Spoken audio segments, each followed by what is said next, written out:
a sessão plenária da manhã de hoje, ao vivo, como sempre, direto do plenário. Podemos sentar.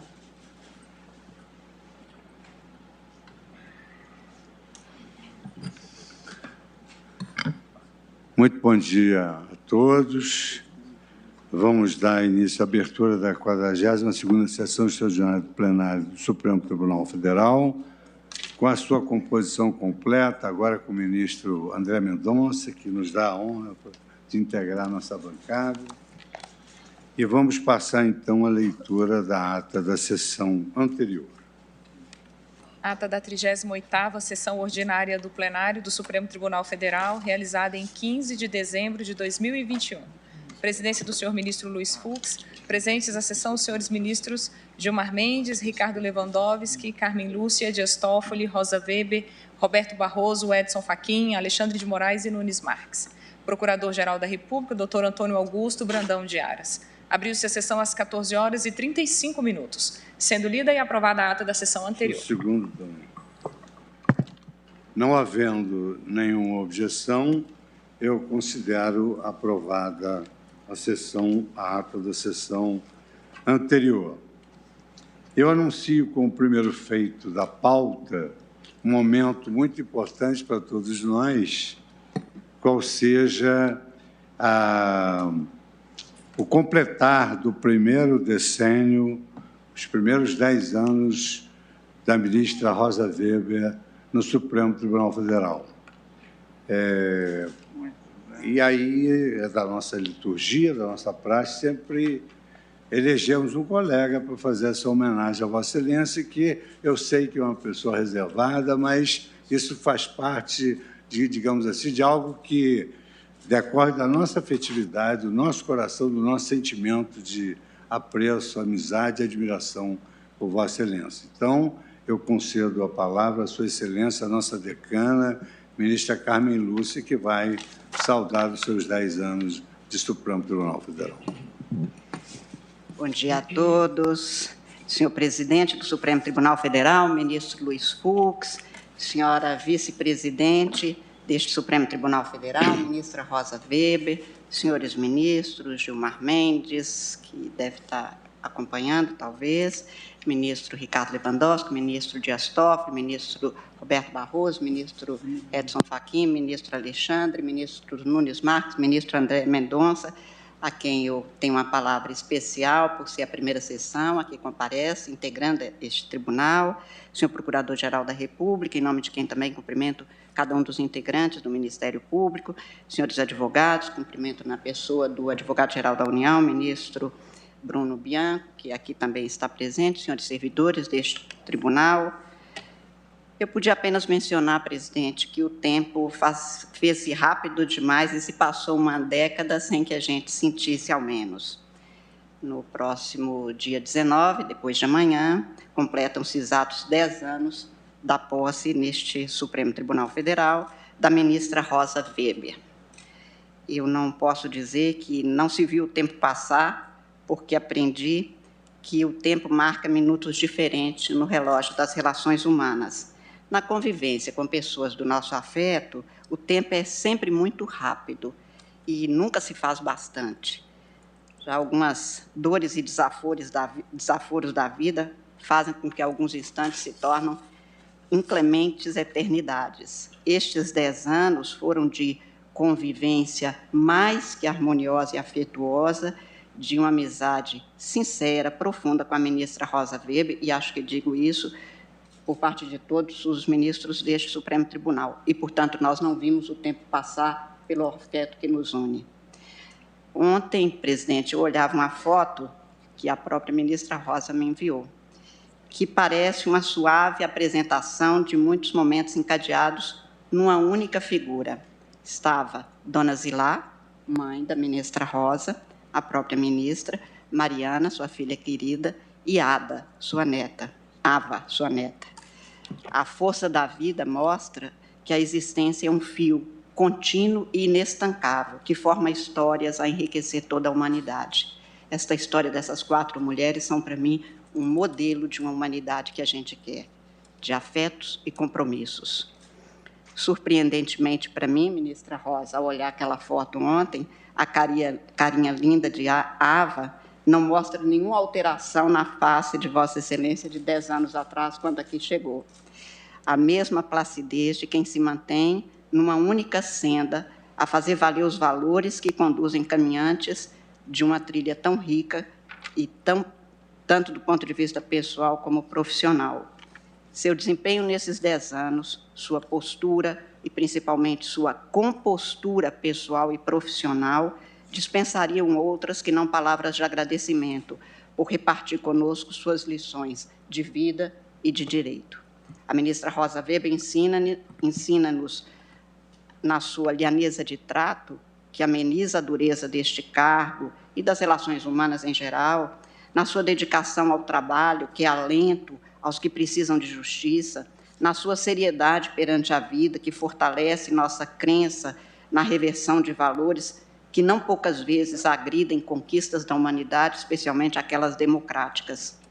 Seriam dispensáveis referências pessoais e profissionais apresentadas como qualidades da ministra Rosa.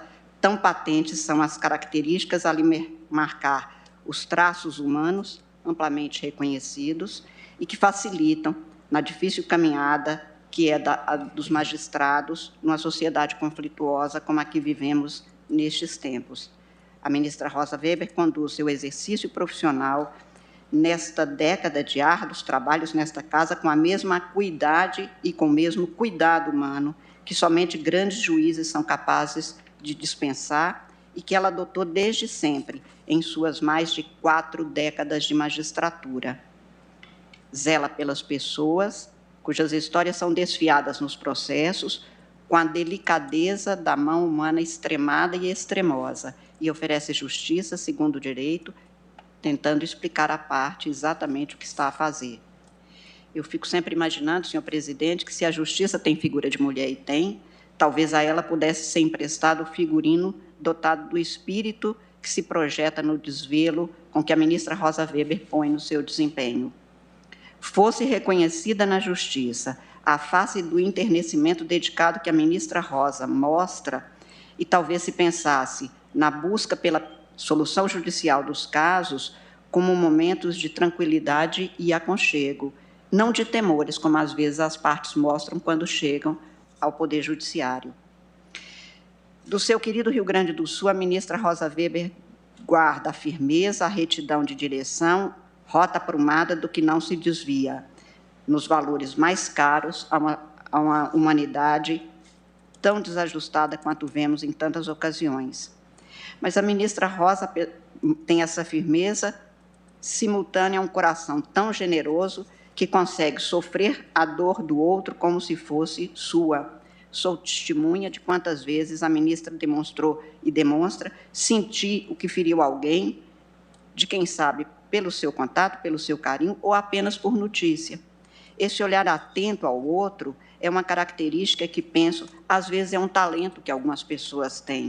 Outras vezes, chego a acreditar que pode ser um aprendizado, que alguns aproveitam, outros não. A ministra Rosa Weber, que descende de uma família gaúcha que vem reconhecida desde o Império, na pessoa do barão Demétrio de Upucaraí, Demétrio é também o nome do seu querido filho, tem uma esmerada formação profissional, refinado gosto pelas artes, em especial pela música, literatura, mas não passa ao largo da dor de viver do mais necessitado, não se deixou alhear da carência mais intensa daquele que mais pede porque mais precisa. Sua generosidade é tão larga quanto a sua inegável gentileza. Esta formação aprimorada, que conduziu a um conhecimento aprofundado e à apreciação das artes, não a distanciam das emoções mais intensas dos brasileiros, como em relação ao futebol. Torcedora do Internacional, conhecedora dos jogadores e das jogadas que enfeitam gramados e enternecem espectadores, assisti a ministra Rosa torcer pela vitória, não do time, mas de uma chapa de administração do Grêmio, permanente adversário do seu time. Perplexa, perguntei a razão. Explicou-me Rosa que a tal chapa que disputava a administração gremista era de preferência do seu queridíssimo amigo e tão saudoso ministro Theory. tanto bastava a que ela se pusesse a dar atenção ao que traria alguma alegria àquele seu amigo tão caro. É que a amizade não tem lado, não pede torcida. A amizade impõe compromissos para além de interesses momentâneos e muito longe do gosto pessoal primeiro. Lembrei-me da mais que repetida passagem de Guimarães Rosa, segundo o qual, amigo para mim é só isto, é a pessoa com quem a gente gosta de conversar do igual ao igual, desarmado.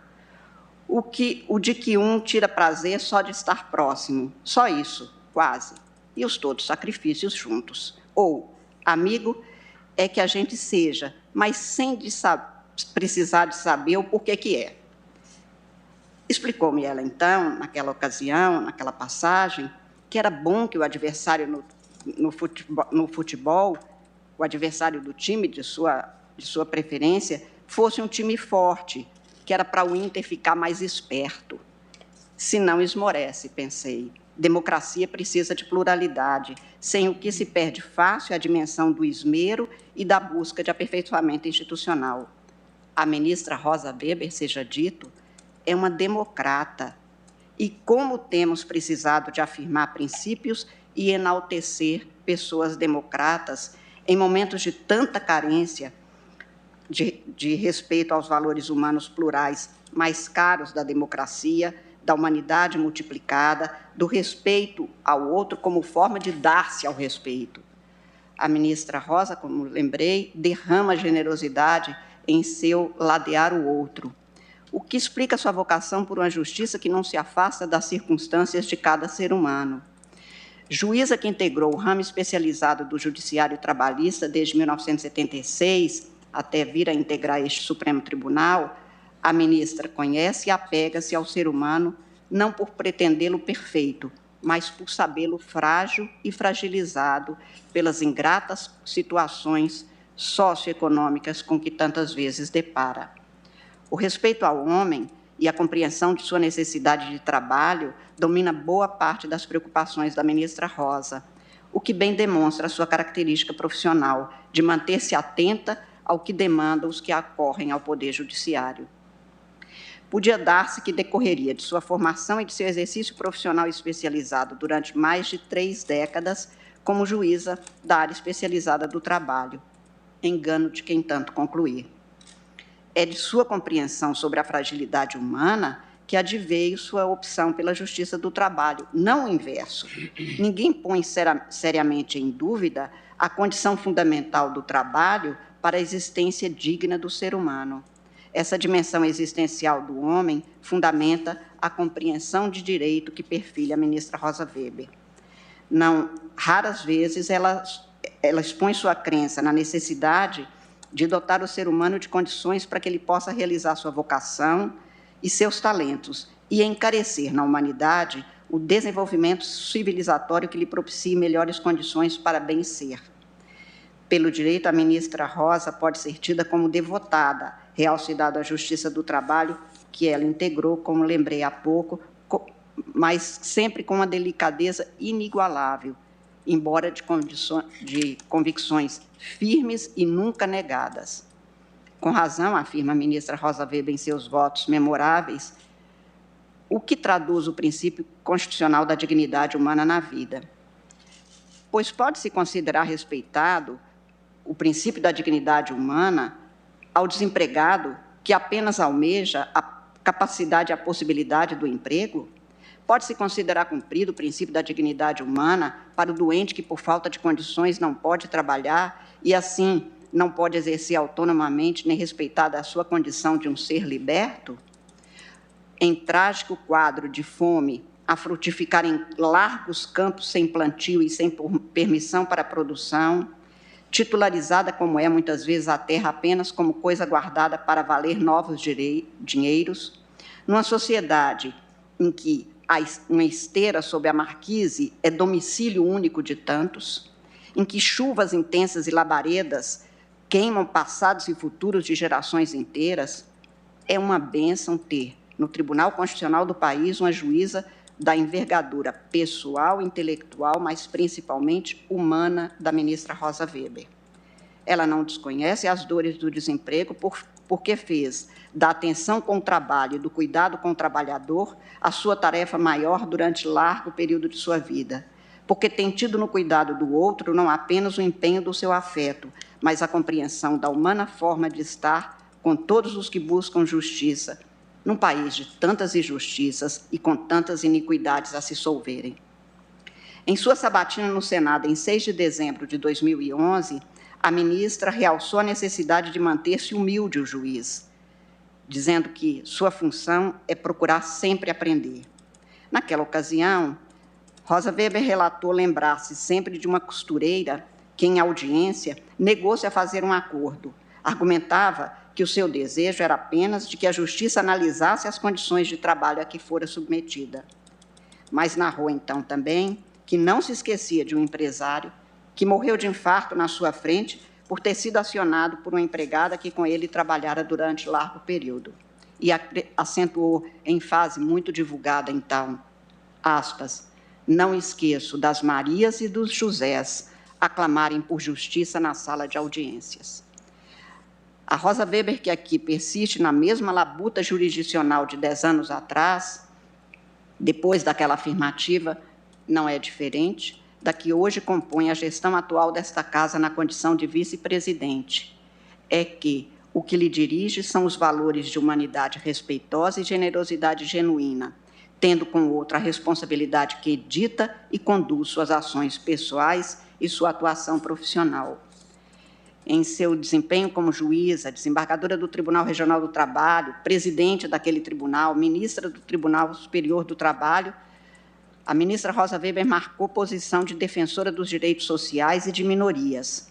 Numa muito comentada decisão, conduziu o julgamento no qual o Tribunal Superior do Trabalho confirmou que uma empresa de supermercados teria de reintegrar um empregado portador de esquizofrenia por ter sido demitido sem justa causa. E afirmou, então, que é imprescindível dotar de efetividade o princípio da função social da empresa, pelo que aquela demissão sem justa causa não poderia ser validada no sistema do Estado de Direito, cujo fundamento é exatamente o princípio da dignidade humana, que ela continua adotando como princípio fundamental a ser dotado de efetividade. Para a ministra, com as transformações das relações sociais, as discriminações se voltam, aspas, também contra portadores de determinadas moléstias, dependentes químicos, homossexuais e até mesmo indivíduos que adotam estilos de vida considerados pouco saudáveis, fecho aspas. Explicou que a empresa sabia da doença daquele trabalhador, no caso a que me referi, e mesmo assim o tinha dispensado após período de licença médica para tratamento de desintoxicação. Ao analisar aquele caso, a ministra Rosa Weber concluiu que se a empresa sabia da doença do trabalhador e mesmo assim o dispensou pouco depois de um período de licença médica, é de se presumir discriminatório o despedimento do reclamante e sustentou o seu voto que conduziu o resultado do julgamento. Neste Supremo Tribunal, a atuação judicante da ministra Rosa Weber segue a mesma que a trilha de sua integridade humana e de sua compreensão das venturas e responsabilidades que se impõem no convívio social. Quer em seu voto em casos gravíssimos, postos a julgamento desta causa, como o da interrupção de gravidez de fetos anencéfalos, quer nos casos de adequação ou não do amianto como possível de aproveitamento no Brasil, o rigor e o direcionamento da ministra não se alteraram. Não é sempre, portanto, presidente, que se tem a aventura humana de se esbarrar na vida com uma amiga como a Rosa, mas também não é fácil contar um povo com uma juíza da grandeza e da seriedade da ministra Rosa Weber.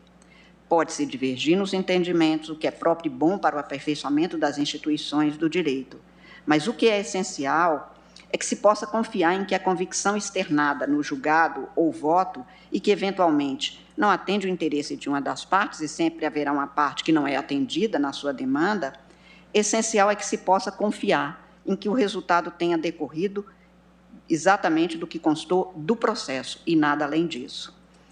Confiança traz sossego, pelo que, mesmo desagradado quanto a fatos e resultados de julgado, conduz à tranquilidade e à paz social.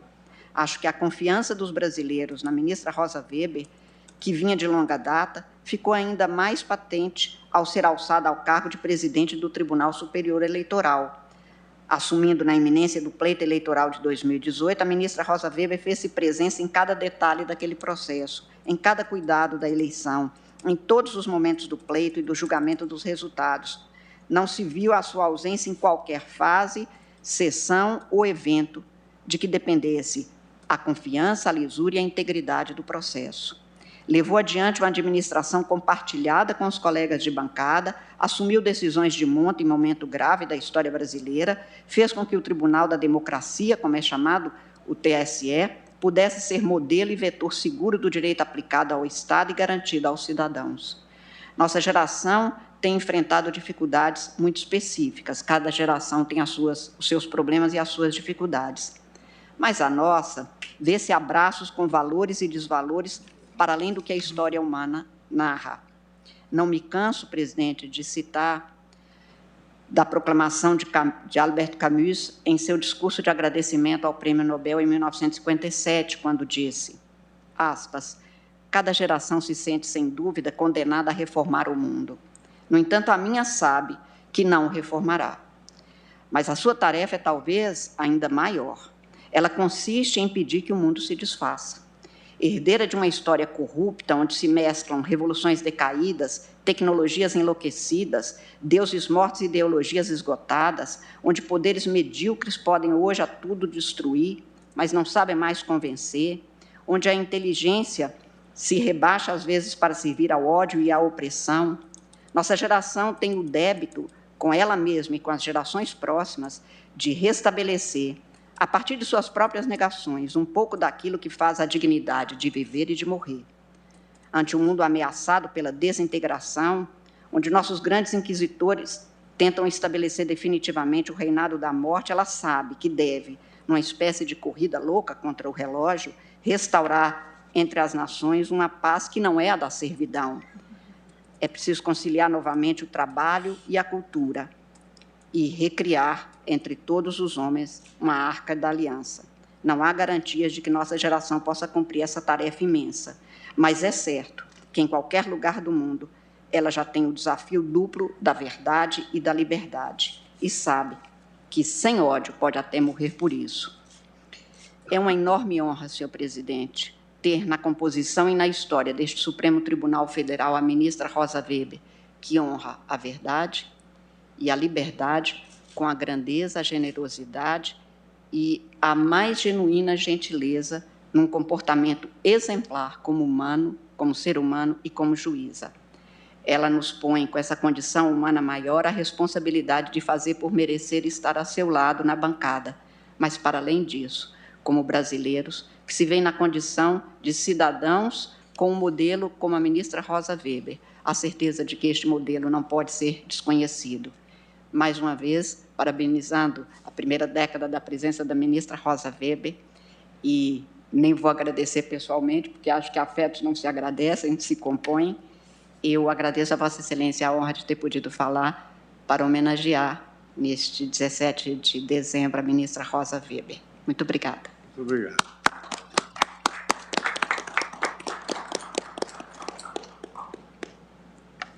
Concedo a palavra a Vossa Excelência, ministra Rosa Weber. Presidente, tempos fugit, né? E quando se mistura passagem de tempo e essa imagem do tempo, que é tão cara ao ser humano, mas é tão cara, em especial aos gaúchos, né? Tempo imortalizado por Érico Veríssimo, no seu Tempo e o Vento, né? E nessa caminhada, né? Se vamos a Antônio Machado, vamos à Espanha, né? Caminhante, o caminho se faz ao caminhar, né? Passando por Mário Quintana, são os passos que fazem o caminho, e vim eu a caminhar no exercício da magistratura ao longo desses 45 anos, né? E chego aqui ao Supremo Tribunal Federal, senhor presidente, ao exercício da jurisdição constitucional, e chego aqui e já estou há 10 anos aqui, né? Um privilégio, uma honra indizíveis para mim. Não esperava recebê-la na vida, mas aqui estou, e aqui estou com todos esses colegas, né? E eu, me perdoem Ministra Carmen Lúcia, a generosidade de Vossa Excelência me deixa absolutamente sem palavras, né? E aqui estou com todos os meus ilustres pares, né? Sempre na companhia também do Ministério Público, dos nossos servidores, num momento de enorme alegria, de enorme honra, onde vejo o tempo misturado com poesia e alimentado e iluminado pela imensa generosidade das palavras que me foram dirigidas e que me deixam sem palavras suficientes ou hábeis para agradecer. Então, senhor presidente, eu apenas agradeço estar aqui e registro mais uma vez a enorme honra de estar aqui dividindo a bancada com pessoas tão especiais, com colegas tão especiais e que nos ajudam, né, a mim especialmente, no dia a dia, a ter, quem sabe, uma melhor compreensão das nossas, das lides, das controvérsias constitucionais que aqui aportam e a batalhar no sentido de ver triunfar a melhor justiça.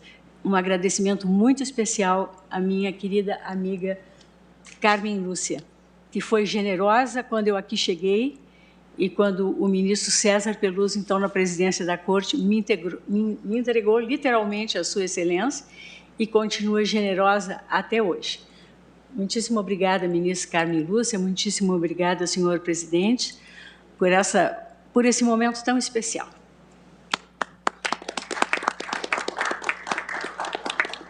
Concedo a palavra à Sua Excelência, o Subprocurador-Geral da República. Bom dia a todas e a todos. Cumprimento Sua Excelência, o presidente da Corte, ministro Luiz Fux. Cumprimento Sua Excelência, a vice-presidente, ministra Rosa Weber, aqui homenageada pela Corte e, no particular, pelas palavras da ministra Carmen Lúcia. Cumprimento os senhores ministros. Cumprimento nessa primeira sessão o ministro André Mendonça, desejando-lhe sucesso e muitas felicidades para si, sua família e o povo brasileiro que o tem aqui a realizar justiça doravante. Senhor presidente, é uma alegria imensa para este representante do Ministério Público Federal se associar a todas as palavras da ministra Carmen Lúcia. E o faz não só em nome próprio, mas o faz também em nome da instituição e de dois gaúchos que nutrem um carinho, um apreço, um afeto, um respeito imenso, seja pela pessoa da ministra Rosa Weber, seja pela magistrada Rosa Weber. São os colegas Lindor Araújo, gaúcha, Humberto Jacques, também gaúcho, os quais me traduziram aquele modo de estar especial da ministra Rosa Weber, sensível aos fatos do cotidiano, sensível no trato com as pessoas, sensível com o direito, uma magistrada que vem ao longo desses 10 anos buscando realizar justiça com a visão que lhe é própria, que lhe é peculiar, de uma brasileira que muito tem honrado não só a Corte, mas a todos os brasileiros.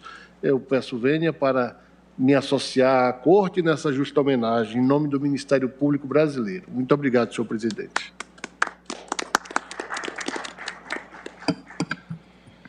Senhoras ministras, excelentíssimos senhores ministros, excelentíssimo senhor Procurador-Geral da República, excelentíssimo senhor Advogado-Geral da União, nobres advogados e advogadas aqui presentes, representados pela doutora Eunice Carvalho, senhores servidores, senhoras servidoras do Supremo Tribunal Federal.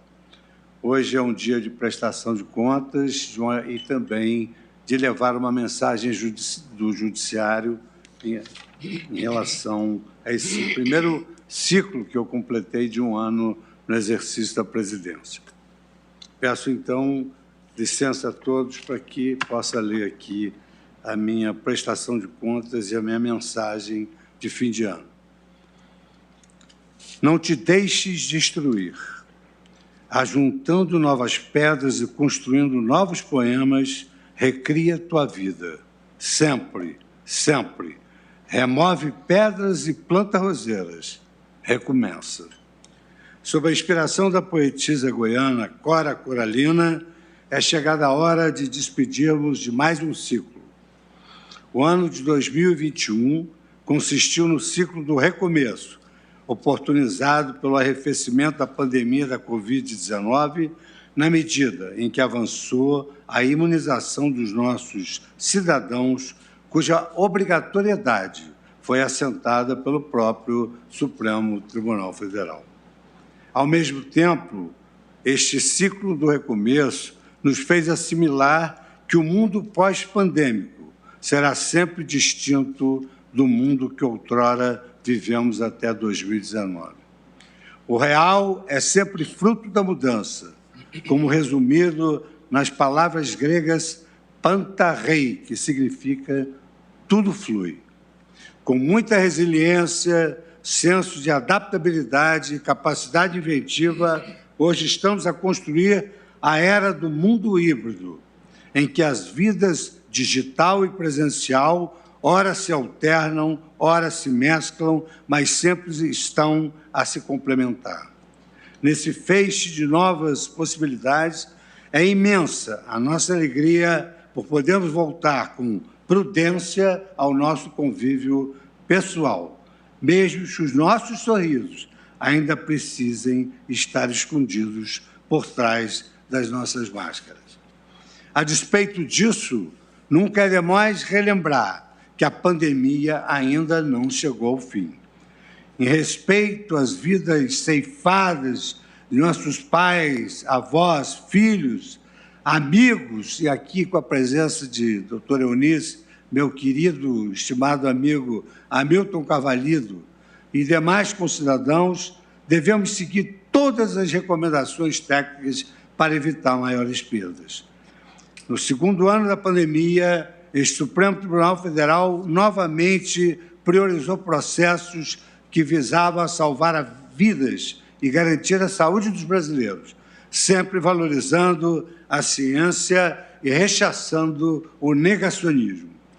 Também priorizamos casos que velassem pela segurança jurídica na economia, na educação e nas relações de contrato e de trabalho, contribuindo para que os brasileiros tivessem um ambiente de previsibilidade mínima para retomarem ou reconstruírem os seus projetos de vida. Ao longo do último ano, esta Suprema Corte e o Poder Judiciário como um todo também enfrentaram ameaças retóricas que foram combatidas com a união e a coesão dos seus ministros, e ameaças reais, enfrentadas com posições firmes e decisões corajosas desta Corte. Os ministros tiveram sensibilidade e sensatez para colocar a defesa das instituições e da democracia brasileira à frente de quaisquer outros objetivos. O Supremo Tribunal Federal demonstrou por atos, palavras e julgamentos que está comprometido com a Constituição Federal e que não medirá esforços para cumprir a missão que lhe foi conferida pela população brasileira, qual seja a de proporcionar a toda a sociedade um país mais justo, pautado pelas leis, no qual os brasileiros convivam com respeito e com harmonia em meio às suas naturais diferenças. Nessa árdua caminhada de 2021, um ponto merece destaque. Ao mesmo tempo que o Supremo Tribunal Federal esteve ao lado dos cidadãos brasileiros, honra-nos constatar que os cidadãos brasileiros também permaneceram ao lado do Supremo Tribunal Federal, mesmo nos momentos mais tormentosos e especialmente diante das ameaças mais duras às instituições democráticas. Neste ponto, é importante enaltecer o trabalho da imprensa livre. Trata-se de pilar essencial de nossa sociedade democrática, exercido a partir da atuação corajosa e independente de jornalistas nacionais e estrangeiros, que testemunham os fatos, buscam a verdade e apresentam ao mundo com destemor e com responsabilidade. Por este motivo, ao final deste ciclo, temos muito a comemorar. Após um ano desafiador, a democracia venceu, pois convenceu os brasileiros de sua importância para o exercício de nossas liberdades e de nossas igualdades. No mesmo tom, o Supremo Tribunal Federal se manteve altivo e firme na defesa da Constituição e das instituições democráticas. Não é demais lembrar, todavia, que esta Suprema Corte seguirá sempre atenta às necessidades do Brasil neste próximo ano, estando pronta para agir e para reagir, quando preciso for, sempre respeitando e fazendo respeitar as leis e a Constituição. Por conseguinte, fazem-se necessárias algumas palavras sobre como, mesmo diante de um ciclo desafiador, esta Suprema Corte foi capaz de ampliar sua prestação jurisdicional e de aperfeiçoar significativamente suas atividades administrativas e jurisdicionais. No afã de prestar contas à sociedade e prestigiar o valioso trabalho desenvolvido pelos meus pares e por todo o corpo técnico do Supremo Tribunal Federal, passo a expor brevemente uma coletânea dos principais avanços jurisdicionais e administrativos do Supremo Tribunal Federal no ano de 2021. No âmbito jurisdicional, os números demonstram que esta Suprema Corte não parou. Com amparo no plenário virtual e nas ferramentas digitais, conquistamos marcas muito expressivas. Até 16 de dezembro de 2021, o Tribunal alcançou a incrível marca de 95.930 pronunciamentos judiciais, sendo 80.869 decisões monocráticas e 15.061 decisões colegiadas. A primeira turma julgou presencialmente, por videoconferência, 91 processos e, em sessões virtuais, deliberou 5.798 processos. Por sua vez, a segunda turma julgou presencialmente, por videoconferência, 72 processos. Em sessões virtuais, julgou 4.378 processos. Este plenário julgou presencialmente, por videoconferência, 55 processos e, em sessões virtuais, deliberou sobre 4.787 processos. Neste ano, foram incluídos 76 temas sobre repercussão geral, um momento expressivo que revela o sucesso da integração realizada pelo Supremo Tribunal Federal com os tribunais e as turmas recursais do país, que foram responsáveis pela indicação de 28 desse total de 76 temas. Um outro dado é revelador do sucesso da gestão de precedentes da Corte. A sistemática da repercussão geral permitiu, por exemplo, que o Tribunal Superior do Trabalho encaminhasse ao Supremo Tribunal Federal apenas 581 recursos extraordinários e agravos durante todo o ano de 2021. Isso significa que 15.451 recursos extraordinários e agravos deixaram de ser enviados pelo TST, que pôde aplicar por conta própria as teses vinculantes já definidas por nossa Corte.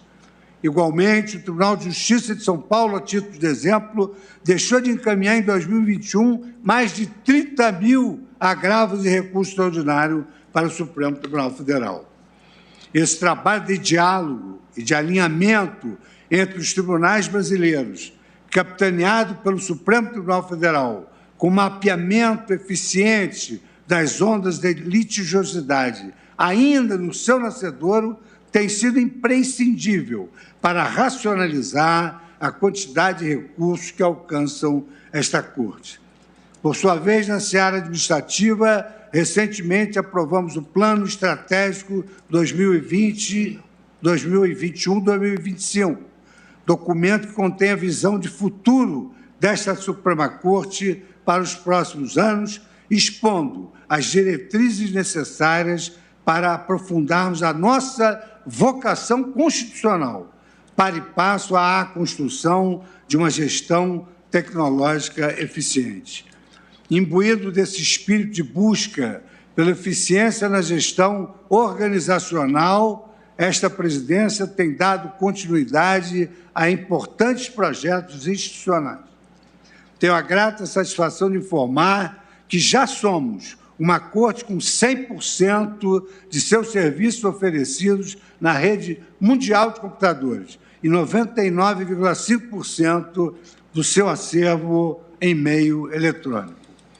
Essa inovação expande o acesso à justiça e otimiza a transparência dos trabalhos deste tribunal, pois qualquer cidadão, onde quer que esteja, pode peticionar, acompanhar seus processos, realizar sustentação oral, participar de julgamentos e acompanhar e consultar todas as atividades da Corte. Como todos sabemos, esses avanços não podem descuidar da segurança da informação.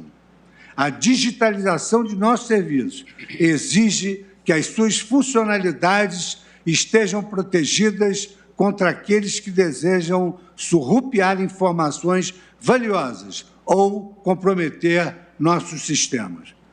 Por essa razão, foi aprovada em sessão administrativa a criação da Assessoria de Segurança da Informação, a qual tem desenvolvido boas práticas e protocolos para prevenir e tratar tentativas de ataques externos aos nossos sistemas.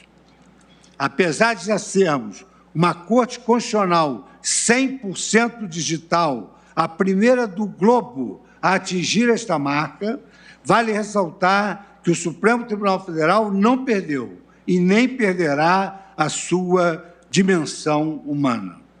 O mundo virtual jamais poderá excluir a importância do mundo presencial. Desse modo, em novembro deste ano, tivemos a gratíssima felicidade de retornarmos às nossas sessões presenciais, com a volta paulatina dos servidores do Tribunal e de atendimento ao público nas instalações do Supremo. Essas medidas amparam-se em nosso plano de retorno seguro, cujo intuito consiste em manter protocolos para garantir a segurança de nossos servidores e a integridade de nossos jurisdicionados. Esse conjunto de diretrizes contempla ainda o novo modelo de gestão do Supremo Tribunal Federal, fruto de pesquisa sobre as melhores práticas adotadas por instituições públicas e privadas no Brasil e no mundo, além dos insights oriundos da cooperação com a Universidade de Oxford. O novel modelo de gestão implementa uma sistemática de trabalho tripartite, composta de trabalho presencial, híbrido e remoto. Ademais, introduzir um modelo de gestão por resultados foi trocado por uma evolução do antigo modelo de gestão por tarefas, trazendo ferramentas de gerenciamento estratégico para as unidades do Tribunal. Os primeiros resultados satisfatórios são os seguintes: o plano de retorno seguro e o novo modelo de gestão do Supremo Tribunal Federal têm permitido esse retorno gradual dos servidores e dos visitantes às atividades presenciais, sem aumento de nenhum caso de infecção por Covid no âmbito do Tribunal. No último mês, também tivemos a satisfação de inaugurar as novas instalações do Museu do Supremo Tribunal Federal. Trata-se de projeto inicialmente aprovado pelo plenário desta Corte em 2019, ainda sob a competente presidência do eminente ministro Dias Toffoli, e fruto de proveitosa parceria firmada entre o Supremo Tribunal Federal, à Ordem dos Advogados do Brasil, à Associação dos Magistrados Brasileiros, além do indispensável auxílio financeiro institucional do Banco Regional de Brasília. O museu já nasce voltado para o futuro, pois todo o seu acervo já se encontra digitalizado, acessível mediante tour virtual, disponibilizado no sítio eletrônico do Tribunal. Na seara acadêmica, empreendemos grandes esforços para avançar a pauta da internacionalização da jurisprudência do Supremo Tribunal Federal. Nesse sentido, publicamos 2 novas edições da série Cases Law Compilation, que difunde a nossa jurisprudência em nível global sobre temas de liberdade de expressão e sobre temas jurídicos que gravitam em torno da pandemia. Além disso, o Supremo Tribunal Federal tem se mantido firme com seu compromisso de alcançar ao Plano Global de Desenvolvimento traçado pela Agenda 2030 da ONU. Recentemente, em visita oficial à Organização das Nações Unidas, o seu secretário-geral, Antônio Guterres, elogiou e reconheceu a importância do trabalho desenvolvido pelo Supremo Tribunal Federal, convidando o Tribunal a reportar esse modelo piloto de implementação da Agenda 2030 a outras Cortes Supremas do mundo. Senhores ministros, passo agora uma rápida prestação de contas também do CNJ, que é órgão presidido pelo presidente do Supremo Tribunal Federal. O CNJ nos criou o Observatório de Direitos Humanos do Poder Judiciário. E nesse observatório, nós tivemos algumas iniciativas a saber: a criação de cotas para pessoas negras nos concursos públicos de cartório, a ampliação da cota racial de 20% para 30% das vagas em estágio no Judiciário, o monitoramento do direito das pessoas LGBTQIA+, estando em desenvolvimento um formulário de avaliação de risco dessa comunidade. Ainda no Observatório de Direitos Humanos, criamos métodos de fortalecimento dos direitos dos índios com a criação da rede de altos estudos em direitos indígenas. Criamos o Centro Especializado de Atenção às Vítimas em Geral. As orientações em relação aos despejos coletivos durante a pandemia do novo coronavírus, seguindo a decisão do eminente ministro Luiz Roberto Barroso. A edição de normativo para a instituição do Programa de Reflexão e Responsabilização dos agressores de violência doméstica e familiar nos tribunais.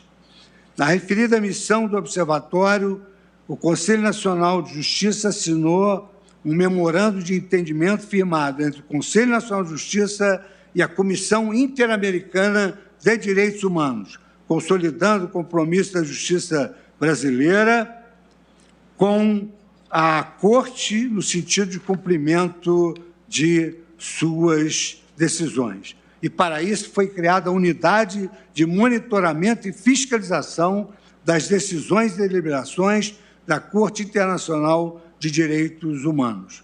Outra prioridade da nossa gestão foi o reforço da política judiciária de enfrentamento à violência contra a mulher, com diversas ações, com destaque para o Protocolo Integrado de Prevenção e Medidas de Segurança voltado ao enfrentamento à violência doméstica, e o Protocolo para Julgamento com Perspectiva de Gênero. Estamos enviando todos os esforços para a concretização do ideal de vida digna e plena de direitos preconizados pela Constituição Federal. Neste ponto, também vale destacar a campanha Sinal Vermelho contra a Violência Doméstica, promovida pelo Conselho Nacional de Justiça em parceria com a Associação dos Magistrados Brasileiros.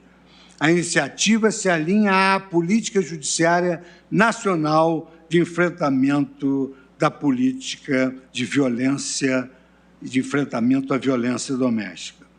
Na temática da proteção dos direitos humanos, temos avançado com os nossos compromissos através do programa Fazendo Justiça, que vai impedir que os presos permaneçam nos presídios mais tempo do que o necessário, além de biometrizá-los, para que tenham toda a identificação necessária para a sua reabilitação social. E o fizemos em parceria entre o CNJ, o Programa Nacional para o Desenvolvimento das Nações Unidas e o Ministério Público da Segurança Pública. Criamos um Banco Nacional de Medidas Penais e Prisões exatamente para monitorar esse tempo de custódia e o Sistema Eletrônico de Execução Unificada. Criamos um grupo de trabalho também para especializar a justiça criminal no tocante ao reconhecimento pessoal como prova para condenação penal, na medida em que verificou-se que o reconhecimento pessoal estava sendo realizado de maneira irregular, levando, às vezes, à prisão pessoas que eram apenas parecidas com os criminosos, mas que passavam ali algum tempo até serem liberadas do ambiente carcerário. Criamos o Observatório de Meio Ambiente do Poder Judiciário. É o único Poder Judiciário no mundo que tem um observatório de meio ambiente, com uma plataforma que nos indica onde há violações ao meio ambiente, onde tramitam mais ações relativas às violações ao meio ambiente e também os predadores do meio ambiente, através de uma plataforma digital também, sempre, evidentemente, respeitada a Lei Geral de Proteção de Dados. Criamos a política de sustentabilidade no âmbito do Poder Judiciário, baseado na Agenda 2030 das Nações Unidas, uma visão macro que inclui a política de governança e contratações públicas, contemplando os 4 pilares da sustentabilidade: ambiental, econômica, social e cultural. Logo em seguida, no mês de agosto, o Conselho Nacional de Justiça instituiu o Prêmio Juízo Verde, que reconhece medidas inovadoras, tanto de caráter tecnológico, como as que aprimoram a gestão de acervos patrimoniais e de recursos humanos e incentivos de medidas resolutivas para atender aos desígnios do Observatório do Meio Ambiente. No eixo 2 da nossa gestão, que tem como foco a garantia da segurança jurídica conducente à otimização do ambiente de negócios, nós promovemos melhorias no âmbito dos processos de recuperação judicial e de falência, consistentes na adoção de estratégias e ferramentas destinadas a qualificar a busca e o bloqueio e a alienação de ativos. E, para isso, criamos uma plataforma própria, que é o Sistema de Busca de Ativos e Recuperação de Crédito, SISBAJUDE, que aperfeiçoou o Bacenjude através de diversas medidas que constam das resoluções. No eixo 3 da nossa gestão, que se baseia no compromisso com uma administração proba e íntegra, o cerne desse eixo foi desenvolvido a implementar novas metodologias e ferramentas voltadas ao fortalecimento da atuação da Justiça na prevenção do combate à corrupção, à lavagem de dinheiro e à criminalidade organizada, bem como ao estímulo ao desenvolvimento de programas destinados à recuperação célere e eficiente de ativos. Voltando para o nosso poder, criamos um sistema de integridade no âmbito do Poder Judiciário, criando, através de resoluções, medidas em que os tribunais vão adotar compliance no âmbito dos próprios tribunais. Criamos um sistema denominado de SNIPER, que é o Sistema Nacional de Pesquisa Patrimonial e Recuperação de Ativos. Fazemos um monitoramento não só para encontrar bens destinados à recuperação dos ativos, decorrentes de ilícitos, mas também a recuperação de ativos que permitam o sucesso das ações que demandam a apreensão patrimonial. Com relação à justiça digital, nós criamos vários programas como a plataforma digital do Poder Judiciário, o juízo 100% digital, o Núcleo Justiça 4.0 e uma plataforma Sinasp, que é de inteligência artificial no já Sistema Nacional de Pesquisa Patrimonial e Recuperação de Ativos. Eu gostaria aqui de destacar, para não continuar uma leitura densa, que nós criamos dentro desse programa digital a figura do balcão virtual.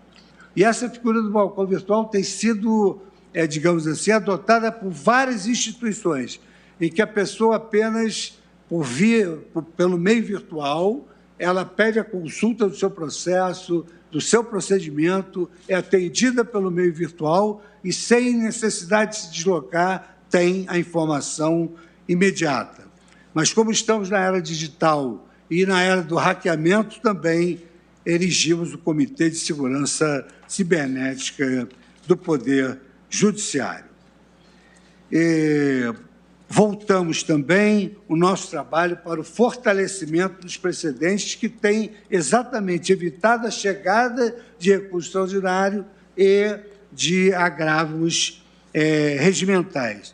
E, nesse sentido, nós promovemos a equidade entre os diversos ramos do Poder Judiciário para estabelecer esse regime de cumprimento dos precedentes judiciais, que nos tem auxiliado na origem, porque os tribunais fazem imediatamente sobrestamento dos processos. E aqui, com a diminuição do nosso acervo. Por fim, para fecharmos o ano, eu tenho a satisfação de anunciar o lançamento de 2 publicações na data de hoje.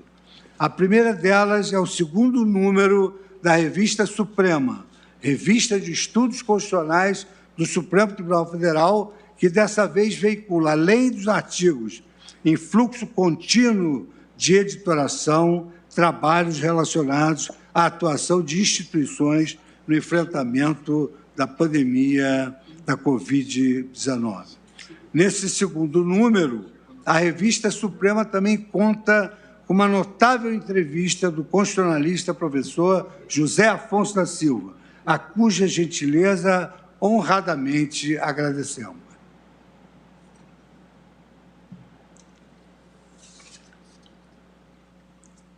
Por essas e outras iniciativas, é importante agradecer o louvável esforço do corpo funcional integrante dessa Corte, considerados servidores, os colaboradores do plenário, a equipe de segurança, enfim, todos aqueles que colaboram com a nossa função. Na qualidade de presidente do Supremo Tribunal Federal, eu agradeço o empenho e a dedicação de todos para a construção de um tribunal vanguardista, que atua diligentemente em prol do bem da nação. Nesse sentido, eu não poderia deixar de agradecer aos meus eminentes pares pelo trabalho incansável de cada um e pelo inestimável apoio coletivo. Quero agradecer ao ministro Gilmar Mendes, ministro Ricardo Lewandowski, ministra Carmen Lúcia, ministro Dias Toffoli, ministra Rosa Weber, ministro Roberto Barroso, ministro Edson Fachin, ministro Alexandre de Moraes, ministro Nunes Marques e agora o nosso novo colaborador, ministro André Mendonça. Senhoras ministras, senhores ministros, agradeço-lhes pela dedicação e pela unidade nos momentos turbulentos que passamos ao longo de 2021, assim como pela companhia e pela parceria de Vossas Excelências com esta presidência. Acima de tudo, o ano de 2021 demonstrou que o Supremo Tribunal Federal, quando tem de enfrentar os atentados à democracia, as instituições democráticas e a República, não são 11 ilhas, representam um tribunal coeso, diversamente do que alguns insistem em dizer. Evidenciamos para a sociedade brasileira que o Supremo Tribunal Federal é um só e se encontra permanentemente unido em torno de um objetivo maior: garantir a estabilidade do Estado democrático de direito no Brasil, protegendo os direitos e as garantias do povo brasileiro.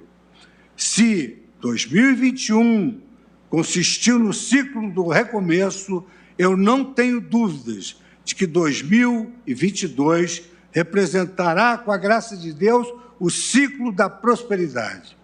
Que seja um período de progresso e de felicidade para a humanidade, de sorte a alcançarmos a resiliência bem elucidada por Maya Angelou, poeta ícone do ativismo em prol dos direitos do povo negro dos Estados Unidos, deixando para trás noites de terror e de medo, eu me levanto, rumo a uma aurora deslumbrante, eu me levanto. Respeitando todas as crenças e as religiosidades, eu desejo a esses companheiros da primeira hora, aos eminentes ministros, um Feliz Natal e um ano novo de realizações. Sigamos em 2022 com muita determinação, prudência e harmonia. Declaro encerrado o ano judiciário de 2021. Muito obrigado. Peço a palavra, por gentileza. Senhor presidente, senhores ministros, senhoras ministras, senhor procurador-geral da República, senhor advogado-geral da União, prezados servidores, demais presentes. Como ministro mais antigo que participa desta última sessão de 2021, gostaria de, em nome de meus colegas, parabenizar Vossa Excelência, senhor presidente, pela profícua gestão desenvolvida ao longo do ano que hoje se encerra à frente tanto do Supremo Tribunal Federal como do Conselho Nacional de Justiça. Como todos nós sabemos, foi um ano extremamente difícil, em que o país e o mundo sofreram o impacto da terrível e inesperada pandemia causada pelo vírus da Covid-19, que praticamente paralisou a vida de todos os habitantes do planeta, instituindo uma espécie de um novo normal. Não obstante todas essas dificuldades, esta Suprema Corte, mesmo funcionando em parte do tempo, na maior parte do tempo, de modo virtual, cumpriu com rigor a sua indeclinável missão de guardar a Constituição e, assim, contribuir para a estabilidade das instituições, a segurança das relações interpessoais, enfim, para a paz social em nosso país. E nessa tarefa, senhor presidente, Vossa Excelência contou com a leal e permanente colaboração de seus pares, em especial dos dedicados servidores da Casa, que nunca lhe faltaram, mesmo nos momentos mais difíceis. Seja como for, senhor presidente, eminentes colegas, vamos ter que enfrentar, como disse Vossa Excelência, um recomeço. Vamos ter que reaprender a viver nesse não tão admirável mundo novo, para usar as palavras de George Orwell, mas, claro, com um sentido lamentavelmente contrário. Nesse ano que ora se inicia, além das dificuldades postas pela pandemia, que ainda não foi inteiramente debelada, teremos eleições gerais no país que se anunciam bastante disputadas, felizmente, e que felizmente serão coordenadas pela mão firme, em primeiro momento, do ministro Edson Fachin, depois de nosso ministro Alexandre de Moraes. Mas, como diz a sabedoria popular, não é fácil recomeçar, mas, às vezes, não há outra maneira de sobreviver.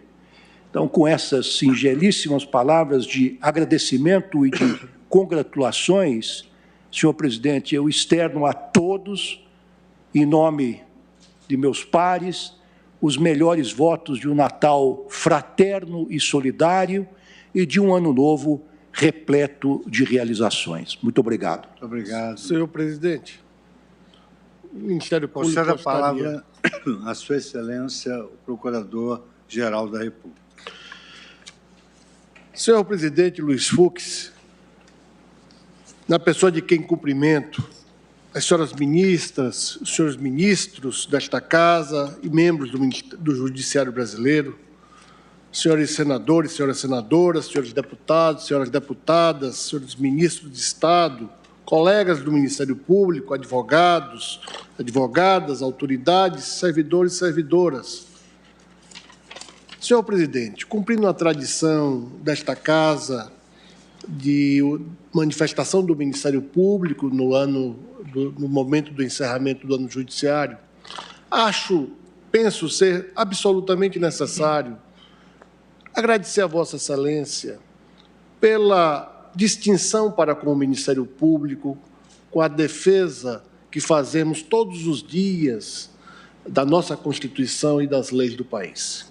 As garantias do Ministério Público, as prerrogativas processuais, os direitos no plano da sua da atuação na carreira e mesmo no exercício das atividades vêm sendo respeitados especialmente por esta Corte e por Vossa Excelência, e nós somos ciosos do grande magistral trabalho de Vossa Excelência à frente da Suprema Corte Brasileira, ladeado de Suas Excelências, as senhoras ministras e os senhores ministros.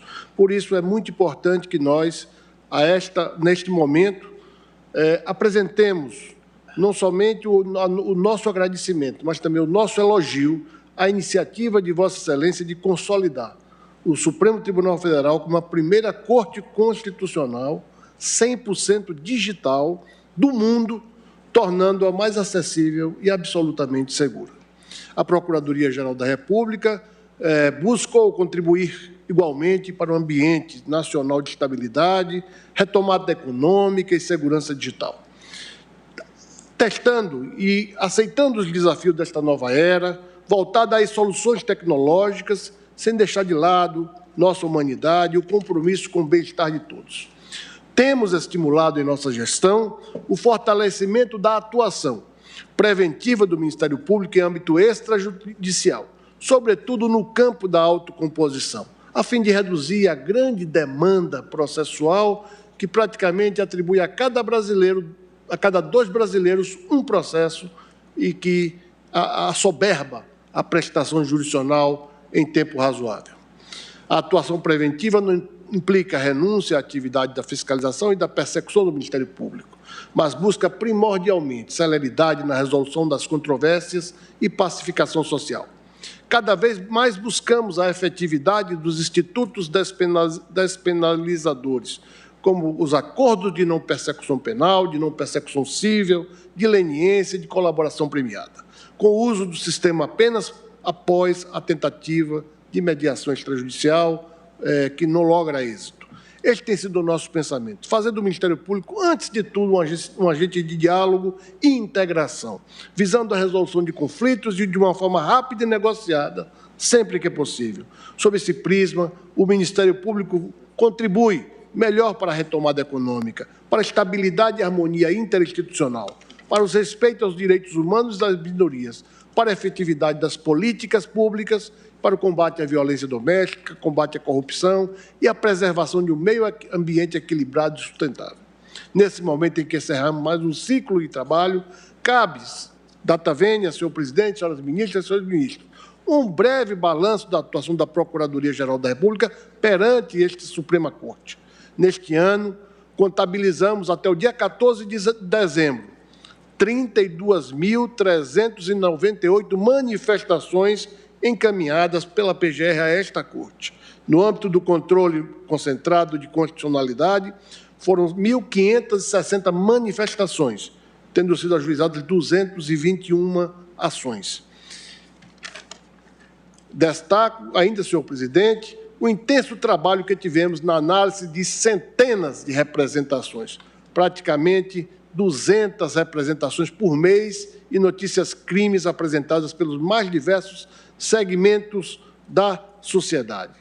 Todos demandaram e receberam análise acurada, com base sempre nos limites da Constituição e das leis em vigor, independentemente da origem ou do autor da representação ou notícia-crime. Buscamos sempre preservar o devido processo legal e as salvaguardas ou medidas necessárias para impedir nulidades processuais que resultaram na absolvição de tantos acusados, políticos, empresários e cidadãos.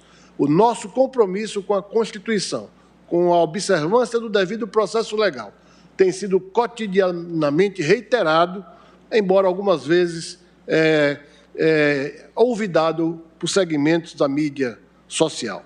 Foi com esse propósito, por exemplo, que enviamos para a campanha, para o acompanhamento e aval do Supremo Tribunal Federal, todas as providências decorrentes do relatório da CPI da Covid-19. Diante de um tema tão importante, é compreensível que haja um anseio social por respostas céleres.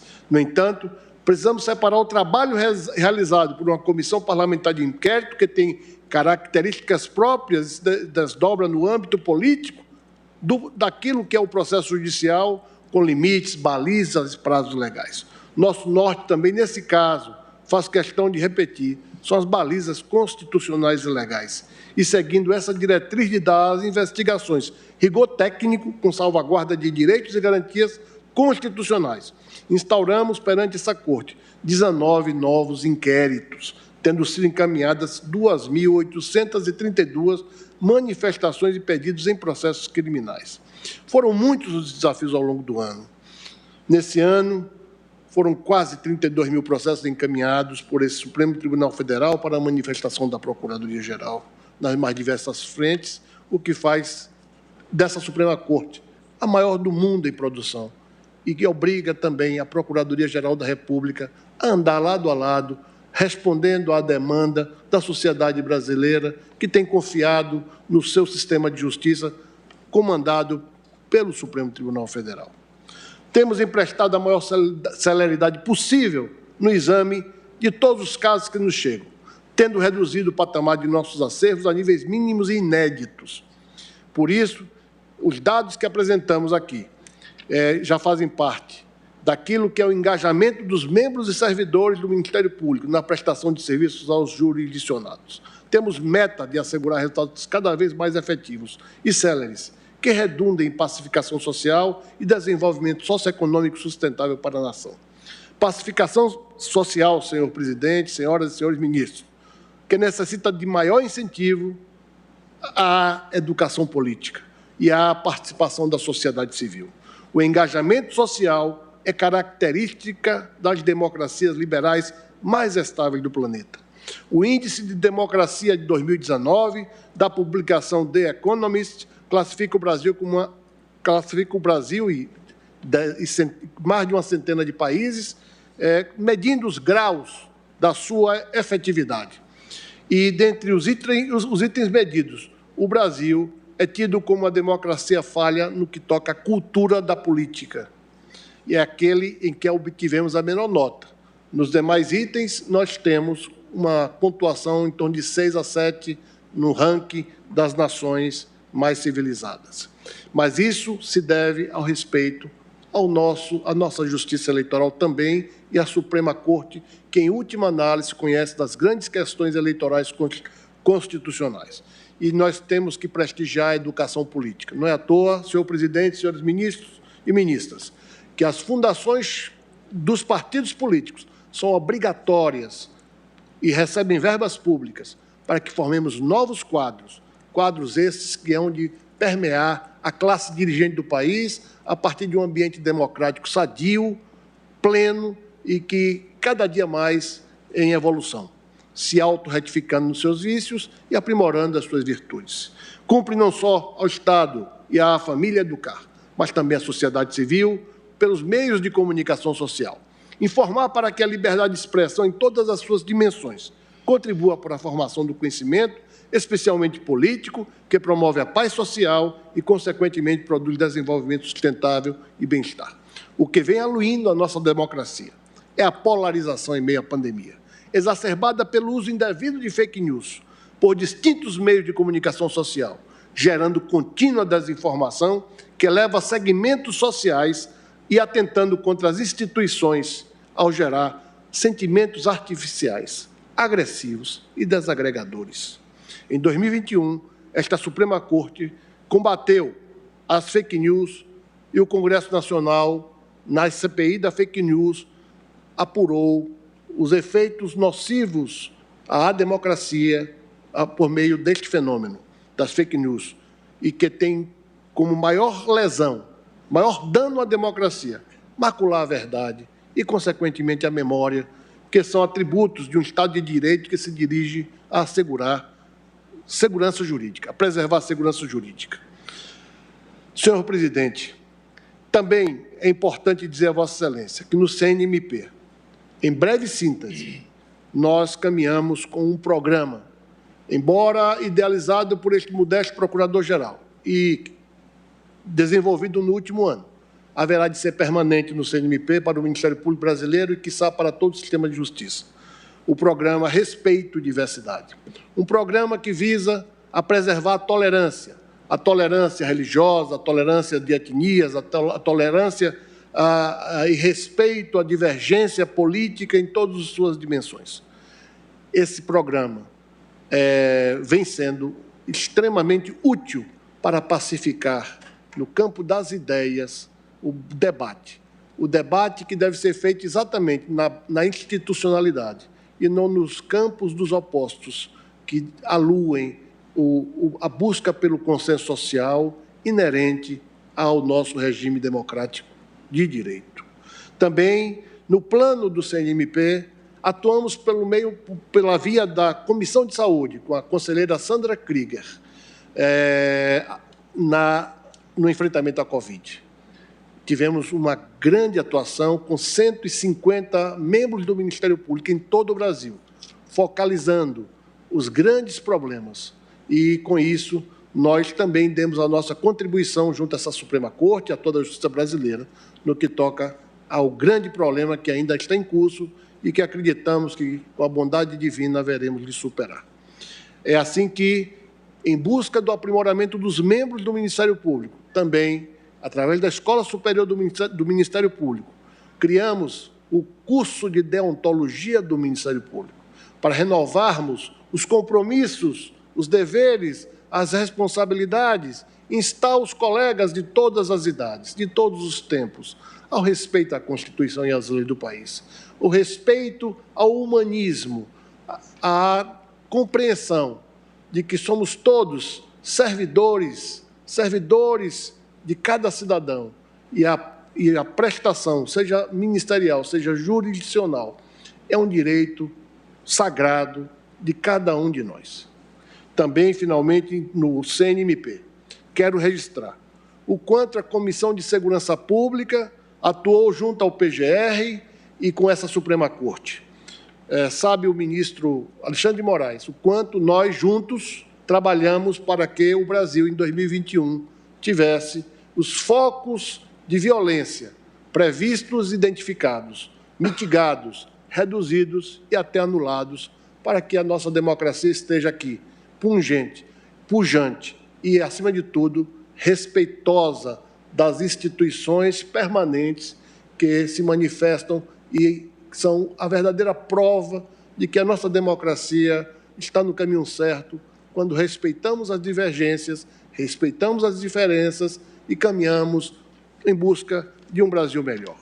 Com espírito renovado, de esperanças em um 2022 mais próspero e feliz, encerramos no Ministério Público, como sempre fazemos ao lado da Suprema Corte, esse ano judiciário, reafirmando que este convívio respeitoso, harmônico, de uma unidade que envolve a própria nação, que é a prestação de justiça, tem sido a nossa busca incessante.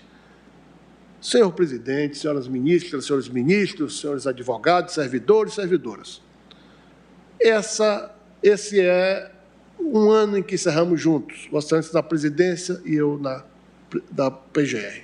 No passado, o ministro Dias Toffoli. no futuro próximo, quiçá, a ministra Rosa Weber, e assim a vida se realiza.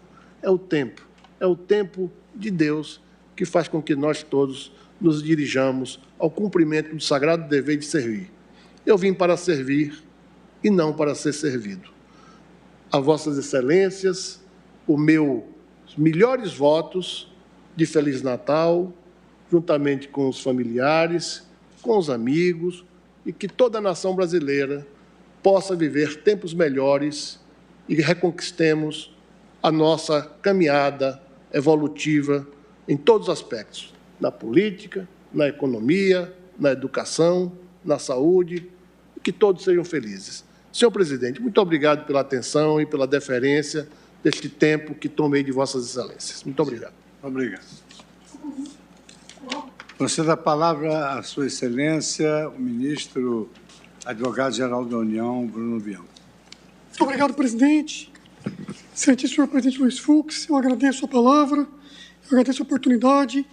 Excelentíssimas senhoras ministras, Rosa Weber, a quem cumprimento pelos 10 anos de Supremo Tribunal Federal, excelentíssima senhora ministra Carmen Lúcia, de quem faço minhas as palavras proferidas em relação à ministra Rosa Weber, minhas e também da Advocacia Geral da União, excelentíssimos senhores ministros, e me permitam um especial cumprimento ao ministro, excelentíssimo ministro André Mendonça, muita honra para a Advocacia Geral da União e para o Brasil vê-lo aqui como ministro do Supremo Tribunal Federal.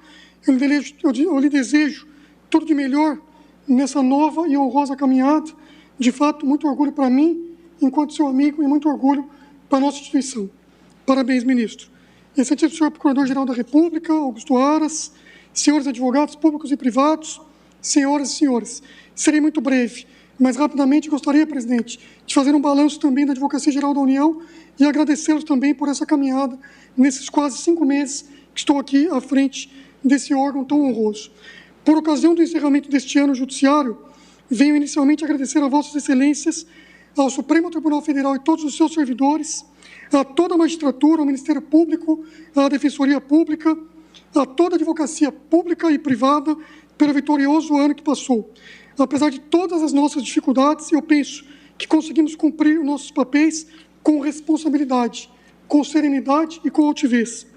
Aproveito da oportunidade da minha fala, Excelências, para expor com muita satisfação a colaboração dada pela Advocacia Geral da União como função essencial à Justiça, no acompanhamento e defesa de políticas públicas e na realização da justiça em nosso país. Em conjunto, é sempre bom dizer, com este Supremo Tribunal Federal. Em 2021, Excelências, tivemos a felicidade de ver temas tão caros apreciados nesta Suprema Corte de forma célere e equânime, e que tem a virtude de trazer a indispensável segurança jurídica para propiciar o desenvolvimento nacional. Cito aqui, apenas como exemplo, a análise da constitucionalidade de políticas públicas estruturantes, como é o caso da Lei Geral de Antenas, do Marco do Saneamento e da autonomia do Banco Central, dentre outros. Em todos esses temas, a Advocacia Geral da União buscou trazer a melhor e mais completa informação possível, sempre com o intuito de fazer valer o interesse público e auxiliar ao máximo esta Suprema Corte na sua missão constitucional de definir a constitucionalidade das normas. Em termos de recursos que deixaram de sair dos cofres públicos, a AGU atuou perante o Supremo em 2021 e resultou em muita economia, uma economia aproximada de 215 bilhões de reais. Isso demonstra que a Advocacia Geral da União, em conjunto com esse Supremo Tribunal Federal, teve uma atuação decisiva para evitar que riscos fiscais que efetivamente existem, como os precatórios, fossem concretizados. A pandemia trouxe uma série de desafios para o nosso país, e não foram somente de saúde pública. Com a implantação do auxílio emergencial, das mais vultosas políticas sociais da história em 2020, e que perdurou também em parte de 2021, tivemos de enfrentar uma demanda adicional de 260 mil ações judiciais, demandas muito bem administradas pela nossa Procuradoria-Geral da União, ministro André Mendonça. Isso agregado ao considerável número e aumento de demandas previdenciárias e assistenciais em face do INSS. Se, de um lado, a judicialização aumentava em torno de uma política pública tão relevante, de outro, a AGU, em conjunto com o Supremo, buscava evitar e encerrar litígios com os particulares, em conjunto, obviamente, com toda a magistratura, por meio de sua atuação consultiva e principalmente pela via conciliatória. A Procuradoria-Geral Federal, ao representar a ANSES, celebrou aproximadamente 264 mil acordos judiciais, reduzindo o ônus financeiro da União e abreviando o acesso a benefícios previdenciários e ao direito por parte dos segurados. Já a Procuradoria-Geral da Fazenda Nacional realizou 430 mil acordos com devedores da União, o que representou 93 bilhões de reais em dívidas negociadas. São execuções fiscais que deixaram de ser propostas ou que foram imediatamente arquivadas. A propósito, excelências, em valores arrecadados pela AGU, tivemos a cifra de 28,5 bilhões de reais que ingressaram nos cofres públicos até outubro do corrente ano. São recursos que terminaram por financiar mais políticas públicas e mais políticas para a sociedade e para os brasileiros.